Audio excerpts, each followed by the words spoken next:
Hello and most welcome to 925 of the Heidegger series. And today we're going to talk about how knowledge informs decisions and why decision making is a very important trait to be taken.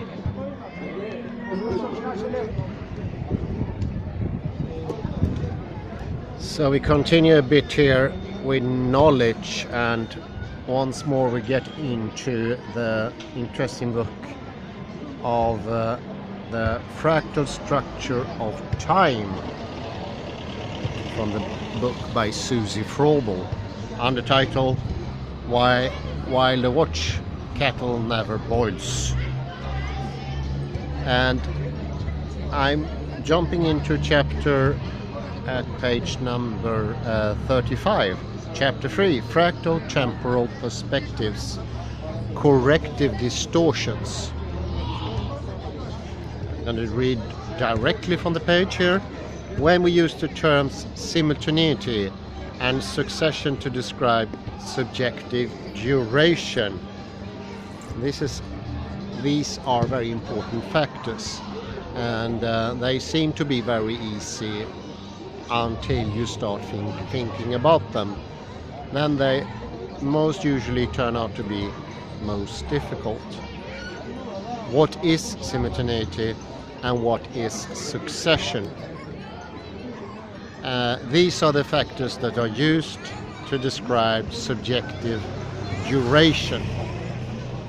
And as we watched before from deconstruction, we notice that temporal extensions are closely linked to the notions of temporal compatibility and incompatibility. Compatible intervals produces delta t depth, and incompatible ones generate delta t length. When we perceive distortions such as time dilations, described in chapter 1, something we mentioned I think 20 episodes ago, these tends to be incompatible not only with other people's perspectives but also with our own.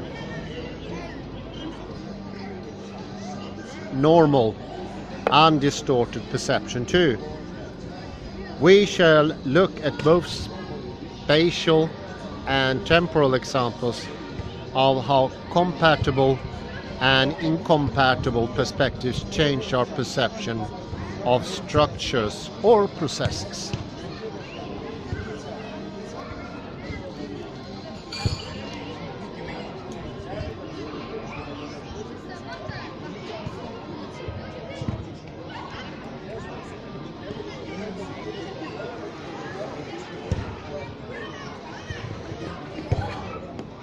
We shall also investigate how correction processes which underlie visual and auditory illusions make it possible to see reference frames we normally are not aware of.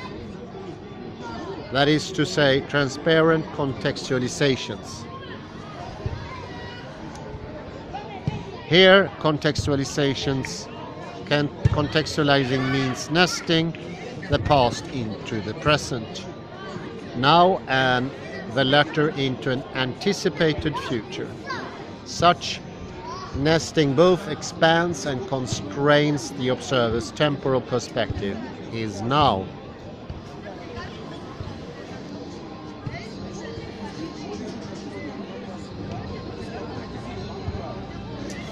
Corrective distortions occur whenever we try, usually unconsciously, to make the world around us appear less complex and more consistent than our perception of it. It is useful, for instance, not to assume that your friend has shrunken dramatically since he started walking down the road. We tend to see a familiar object or a person as having a fixed size, shape or color, even when distance, perspective or color change. Perceptual constancy arises because our impressions conform to the objects as we assume them to be rather than to perceptual stimulus. And this is a well-noted fact. The idea that we see the world as it is a complete nonsense that's been proven by perception theory for at least 100 years.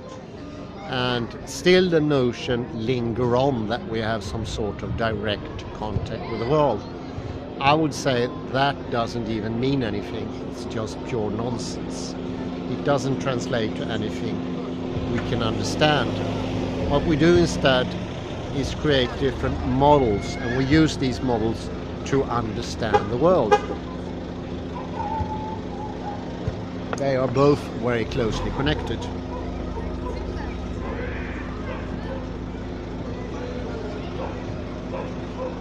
But this only works if we have had enough experience of watching familiar objects under changing light conditions or from various perspectives or distances. I'm especially interested about this fact, color conformity, and that means that we seem to think that color is always the same, but that is very far from the truth. It changes drastically, but still very few of us perceive, for instance, a tree to have leaves that are anything other than green. Even if I show them through the lens of the camera here, you would say they are green.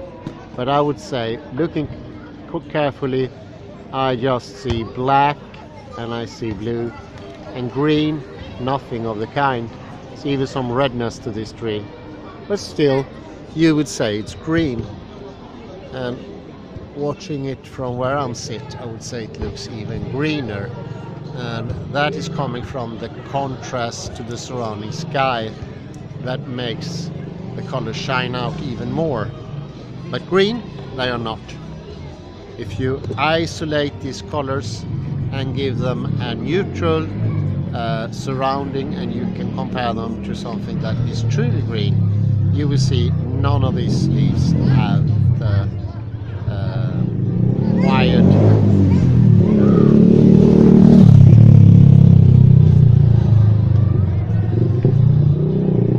property of being green.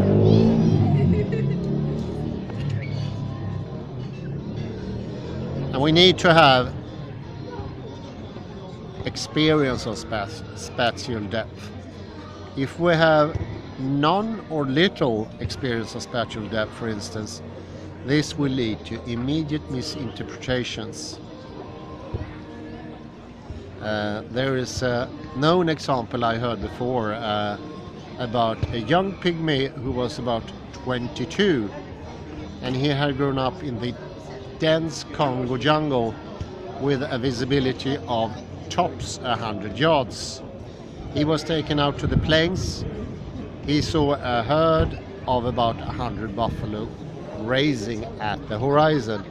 He asked the driver what kind of insects they were and tried to liken them to the beetles he was familiar with.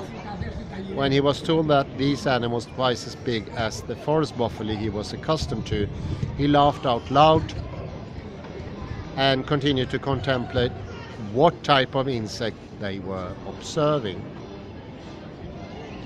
When he was taken closer and finally saw that they were real buffalo, he kept wondering whether they had really been smaller at first and had suddenly grown, whether some form of witchcraft was involved. And trust me, this will also happen to a Westerner put into the same situation. These tests had been extensive, tested 100,000, maybe even more, and this clearly shows that the whole idea of a permanent size and a permanent scale to compare that to are all part of our model making. Model making is actually a very key product of our imagination. This is one of the reasons projection is so incredibly important when it comes to perception. Without it, we have almost no perception of reality.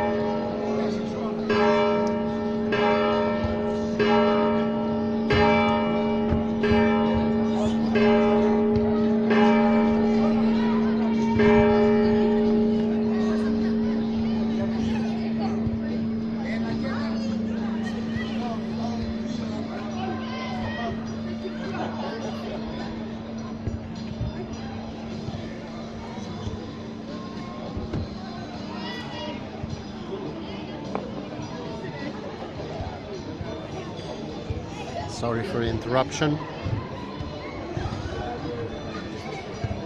We know that spatial depth is an acquired skill, and it varies significantly between the objects, seeing that different people learn spatiality in the most different way. It's not a single feature to be learned in one instance.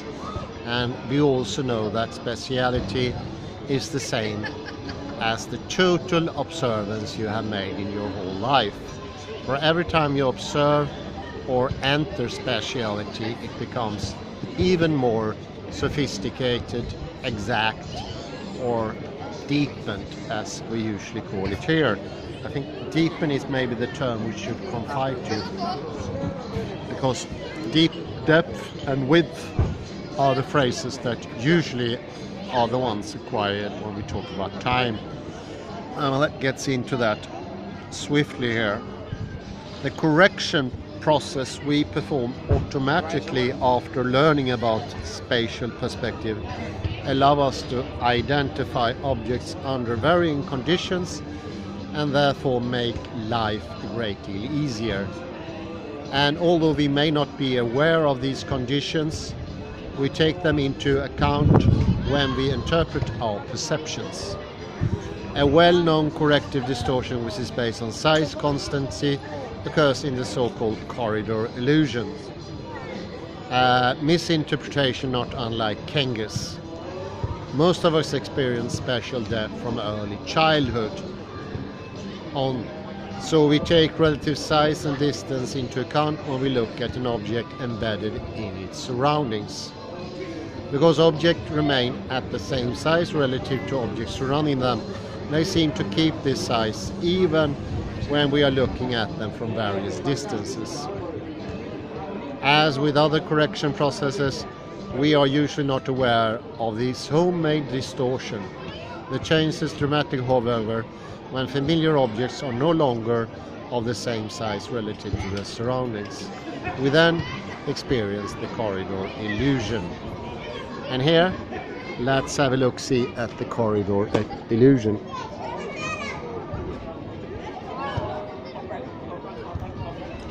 I think I need to sharpen this.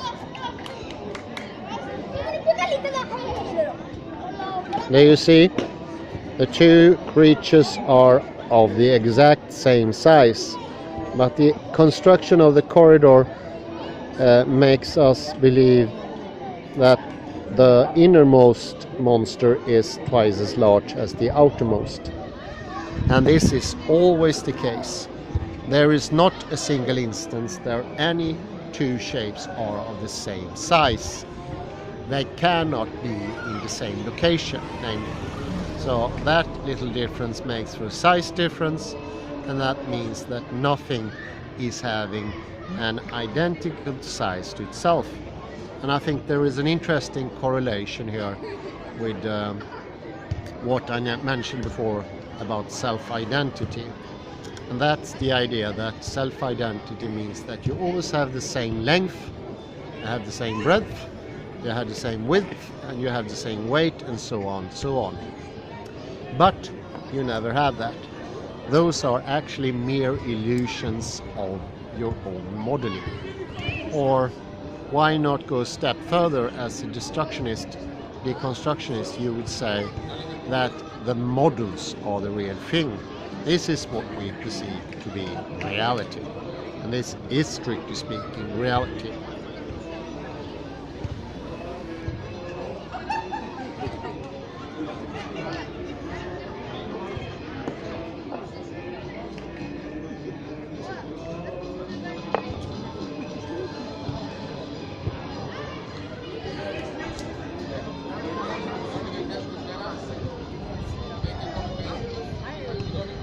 So we perceive the two monsters in the corridor as of being of different sizes.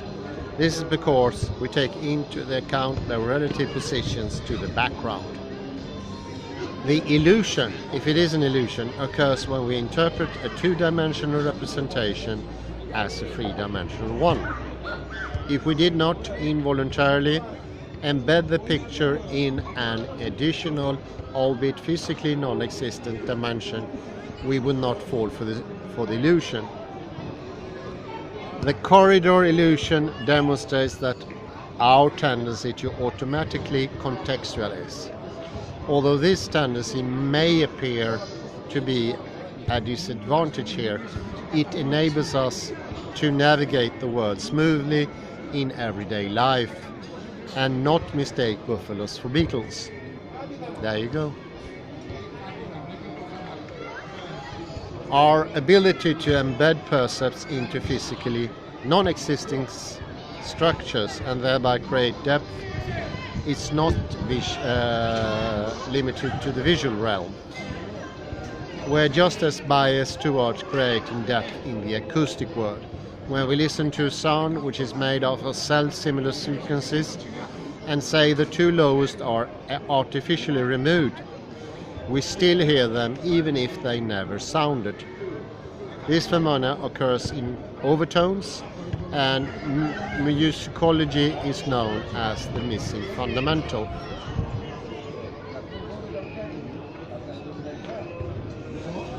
Overtones are actually examples of perfect temporal self-similarity.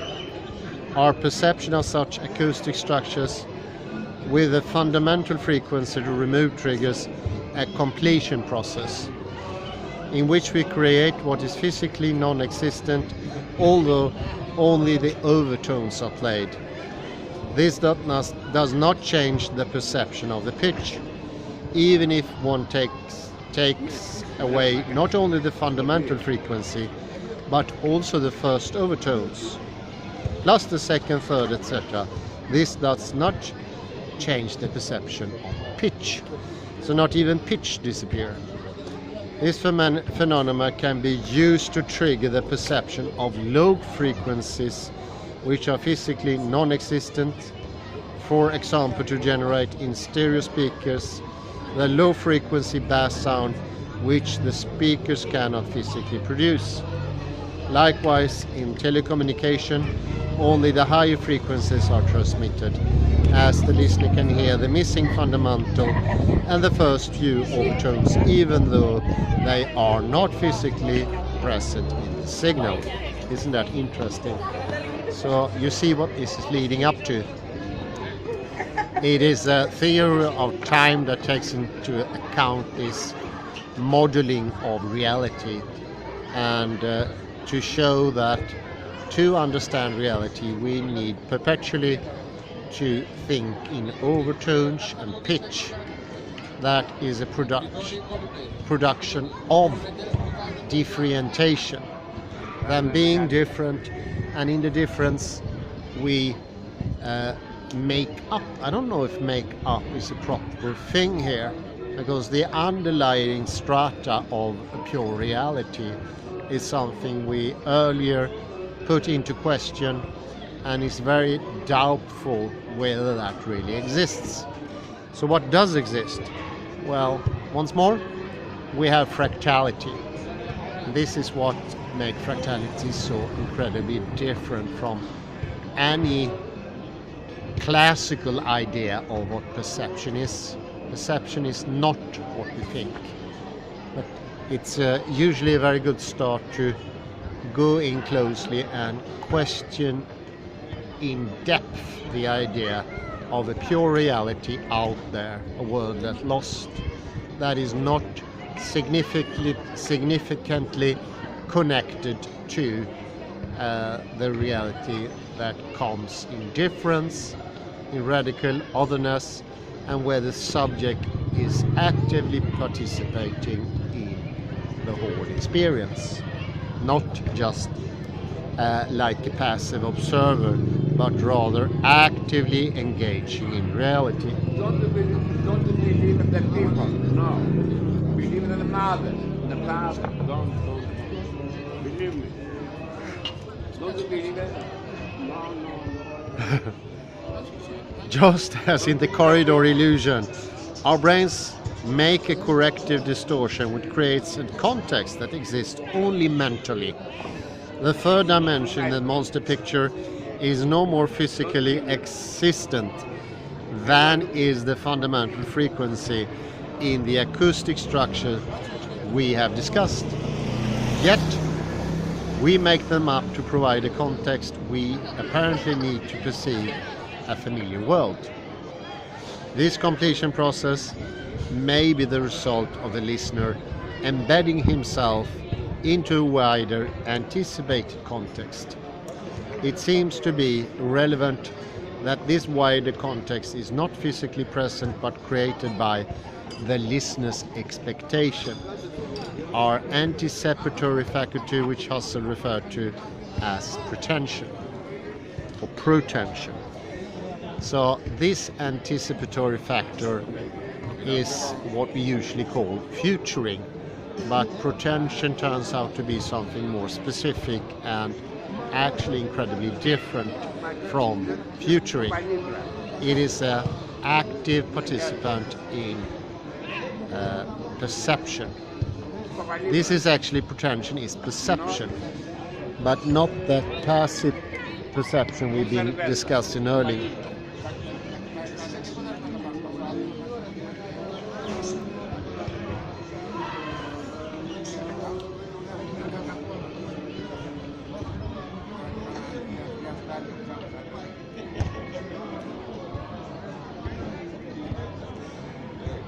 The above example is also an example of time difference. The missing fundamental is a case of shorter nested intervals of time. Music is very close to the time take in our reality, or the temporal dimension, so to speak. That is to say, higher frequencies trigger the creation of longer intervals, i.e. longer embedding frequencies, but just as shorter nested rhythms can trigger the creation of embedding ones. Longer rhythms can influence shorter embedded ones. Gerd Bujaki observed in the power density of electroencephalograms that shorter nested temporal intervals, that is to say higher frequencies, are influenced by longer temporal intervals, i.e. by lower frequencies which embed them. This is a site coming up here from Georgi Bujaki. This L through F2 power relationships implies that perturbations occurring at slow frequencies can cause a cascade of energy dissipation at higher frequencies, with the consequence that widespread slow oscillations modulate faster local levels. The scale freedom represented by the 1 through F statistics is a signature of dynamic complexity, and its temporal correlations constrain the brain's perceptual and cognitive abilities. That is most interesting. It means that there is a very close correspondence between the electroencephalogram, which I mentioned before, the EEC, that are the waves that go through the brain, and the temporal dislocation, that is time. It's actually the same thing.